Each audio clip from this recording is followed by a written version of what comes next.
3 రోజుల క్రితం నేను బిక్కనీరు వెళ్ళాను. అక్కడి పిల్లలు నాకు ఇలాంటి ఒక చిత్రాన్ని తీసి బహుమతిగా ఇచ్చారు. పరికర సాంకేతికత అందులో భాగం. ఆత్మనిర్భర్ భారతదేశ సంకల్పం కూడా అందులో కలిసి तिरंगा यात्रा हुआ భారతదేశంలో मैं उधर उसमें सब भारतीय शामिल उसके लिए जो भी शामिल हुए या ना शामिल सबको भी धन्यवाद, क्योंकि तेलंगाना में हाईएस्ट गैदरिंग अपना निजामाबाद में मैं 2 दिन पहले हैदराबाद टैंक बन गया, वहाँ पर 2 से 2.5-3 हज़ार के बीच में, 3 हज़ार भी नहीं रहता शायद, यहाँ इंटेलिजेंस रिपोर्ट के हिसाब से 4 हज़ार, ऐसे तो अपने लोग 6 हज़ार बोल रहे, बहुत अच्छा हुआ, 4-5 हज़ार उसके लिए सभी को धन्यवाद। ऐसे ही सहयोग आशीर्वाद भविष्य में भी रहना आपका बस।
ఈరోజు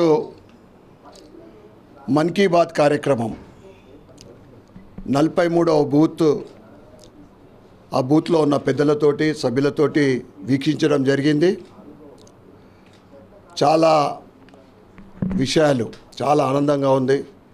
అనేక విషయాలు ఇలా దేశ ప్రజలకు ఈ మన్ కీ బాత్ ద్వారా గత 10 సంవత్సరాల నుండి గిరిజన ప్రాంతంలో జరుగుతున్న కార్యక్రమాలతో పాటు ఇప్పుడు జరుగుతున్న కార్యక్రమాలు, భవిష్యత్తు కార్యాచరణ, దీంట్లో ముఖ్యంగా ఈరోజు ఆపరేషన్ సింధూర్ ద్వారా ఈరోజు భారతదేశ ప్రతిష్ట, మన సైనికుల సత్తా ఏంటిదో ప్రపంచానికి చాటి చెప్పడం జరిగింది. అదేవిధంగా మన ఆయుధాల కారాగారం ఏదైతే ఉందో, డిఫెన్స్ బలం ఏంటిదో ఇలా ప్రపంచానికి చాటి చెప్పడం జరిగింది. దీంట్లో ఒక అంశం, ఆపరేషన్ సింధూర్ కన్నా ముందు, ఈ ఉగ్రవాదులు దాడి చేయకన్నా ముందు కేంద్ర హోంమంత్రి అమిత్ షా గారు 2026 మే వరకు దేశంలో ఉగ్రవాదుల్ని కూకటి వేలతో పీకేయడమే మా లక్ష్యమని చెప్పడం జరిగింది. దాంట్లో భాగంగా ఆపరేషన్ కగర్, నంబాలా కేశవరావు అటువంటి తోపుగాన్లని మట్టు పెడుతూ ఈరోజు ఆపరేషన్ కగర్ కూడా జరుగుతూ ఉంది.